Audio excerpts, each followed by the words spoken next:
200 years ago, waking up at 3 in the morning wasn't insomnia. It was Tuesday. Picture a farmhouse sometime around 1600. No electricity, no streetlights, just a family lying in the dark, wide awake, an hour or so after midnight, and nobody thinks anything is wrong. So why did an entire species sleep in two separate shifts every single night for most of a human history? And then, in about 100 years, just stop? Here's the thing. For most of us, sleep means one block. Lights off, eyes closed, alarm goes off 8 hours later. We treat anything else as broken, but that's not how humans slept for most of the time we've existed. Historian Roger E. Kirch spent over a decade combing through diaries, court records, medical texts, and literature from pre-industrial Europe, and he kept running into the same two phrases over and over in documents going back centuries. First sleep and second sleep. Not a metaphor, not a turn of phrase, an actual scheduled part of the night. People would go to bed not long after dusk, sleep for 3 or 4 hours, and then wake up. Not from a bad dream, not from a noise outside, on purpose or at least expected. This waking period sat right in the middle of the night, and it had a name. The watch. People used it to pray, write letters, talk with a partner, visit a neighbor, or just lie there thinking. Then, after an hour or so, they'd drift into a second sleep that carried them to morning. Well, if that sounds made up, it's kind of not. E. Kirch found over 500 references to it, in sources ranging from Homer's Odyssey to Chaucer's Canterbury Tales to English court depositions, where a witness casually mentions what they were doing between the sleeps. Like, it needed no explanation at all, because for the person writing it down, it didn't. Fair question though. How do we actually know people weren't just describing insomnia, dressed up in old-fashioned language? That's where the medical texts help. Physicians in this period wrote instructions for the best time to conceive a child, and they specifically recommended after first sleep, not before it, reasoning that a person rested better and enjoyed the act more once the first stretch of sleep had already done its work. That's not the language of a sleep disorder. That's a culture with a completely different and completely normal nighttime rhythm. I remember lying awake once at 3:14 in the morning.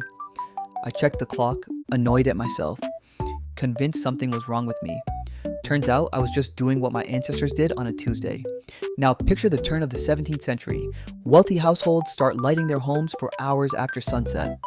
First candles, then oil lamps, then, by the 1800s, gas lighting spreading through entire cities.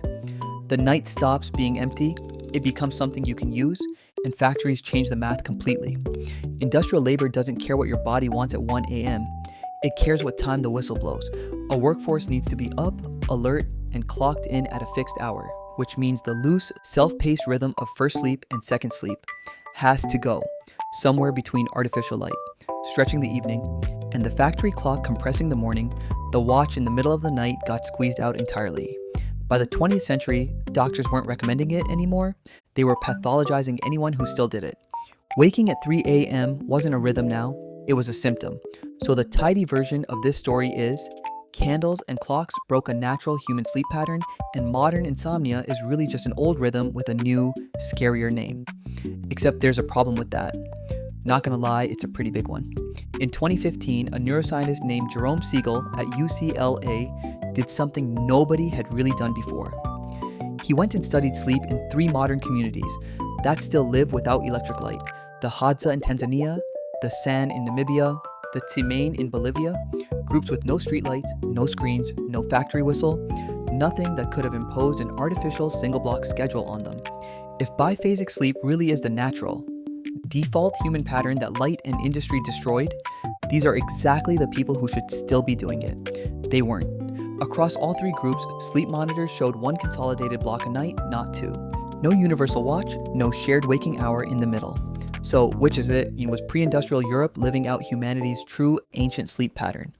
Or was it just its own regional habit, born out of long winter nights and cheap candlelight that Eckhart happened to find really well documented? Because Europeans happened to write everything down? Nobody's fully settled that question. We may never know whether biphasic sleep was a hardwired human default, that industrialization erased worldwide, or a local custom that simply left the best paper trail. What we do know is that millions of people today wake up in the dead of night, stare at the ceiling, and assume their body has failed them. Maybe it hasn't. Maybe every so often, it's just running a much older program. one built for a night that used to be twice as long and twice as slow.